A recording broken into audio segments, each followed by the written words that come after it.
Normal doesn't work when it comes to Pakistan cricket. They don't do normal. Normal is boring. The country, its players, the cricketing system love living in volatile circumstances. They revel in it, a reason why they have often been termed as a mercurial side. Pressure is good when you are a Pakistan cricketer, because that is what reinstated captain Babar Azam is feeling at this moment. A lot of pressure and nowhere to go. The T20 World Cup is around the corner, and the biggest concern for Pakistan is not that a squad is yet to be announced, but how will Babar Azam reignite the team to get going? The testing ground, of course, for that is the series against Ireland and England that's coming up, but all doesn't seem to be too well in that regard. A video, and you'll see snaps of that right here, from one of their practice sessions went viral, and it had Babar Azam having a seemingly heated exchange of words with Imad Wasim.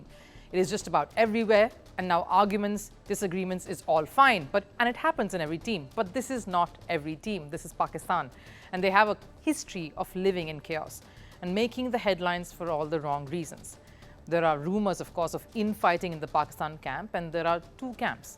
We have already documented the friction between Babar Azam and his predecessor now, Shaheen Afridi, who had taken charge post the shambolic ODI World Cup. And now there is this. The PCB2, in a cryptic statement just recently, said they wanted Babar Azam to settle back into his role as captain. So a lot is riding on how well this team syncs up, at least in the dressing room, because that is what will translate to a good performance on the field. And Babar Azam is aware of that. Whatever success I achieved previously as captain was because of the players who supported me, and the same is true now. Important is the board is backing us completely to do well. There is a bit of unease, of course, and that you can't deny that. The injuries to some of their key players, including Mohammad Rizwan, is worrisome. The return of some players who quit cricket, like Mohammad Amir, ought to add another dimension to Babar Azam's role. It's a new entity to the way he used to run affairs. All of this happening with just a few weeks to go for the T20 World Cup, so the pressure to get things right and only few days left to do that is intense. The only calm head that I can sense in this setup has to be that of Gary Kirsten, their new coach in the shorter formats. He was India's coach when they lifted the 2011 World Cup, and every single player told you stories of how well Gary Kirsten was able to manage a team of so many stars. That picture of Kirsten being carried by Indian cricketers tells the real story. I've worked with Gary Kirsten when he came on board the Gujarat Titans, the IPL franchise, as mentor. And I can say from watching him up close that he is a rather calm presence in a dressing room. He is non-intrusive, extremely helpful, untiring in his dedication and the time that he devotes to every person in that setup, whether it's a player, a support staff, or anyone else associated with the team, or in this case, the franchise. He's always encouraging, and that really helps. Getting into a positive space in situations that can get tense and go out of hand very quickly. So Kirsten's presence in the Pakistan dressing room will be exactly that.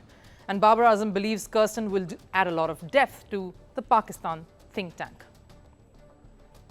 He's a very experienced coach, and his presence should be beneficial for us all.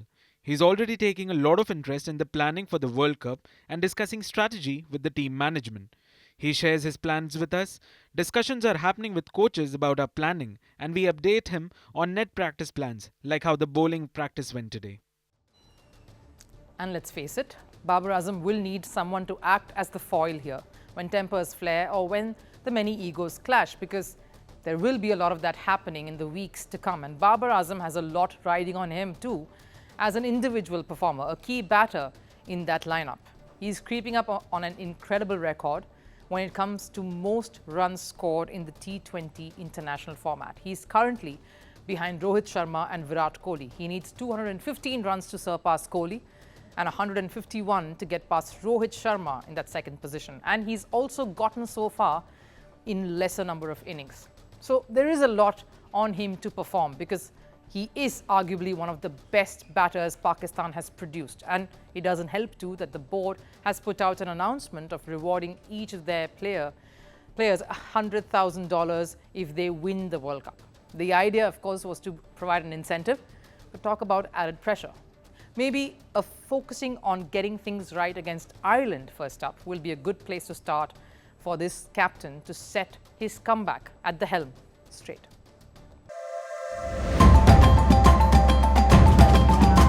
Firstpost puts the spotlight on Africa. We report from across the continent, rewriting the narrative. Stories of hope and progress.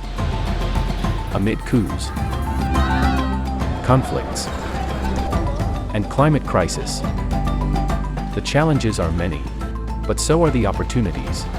Trying to do what benefits the majority of citizens. The Nigerian delegation was the first to arrive. Tracking the world's second largest continent. Launching soon. Firstpost Africa.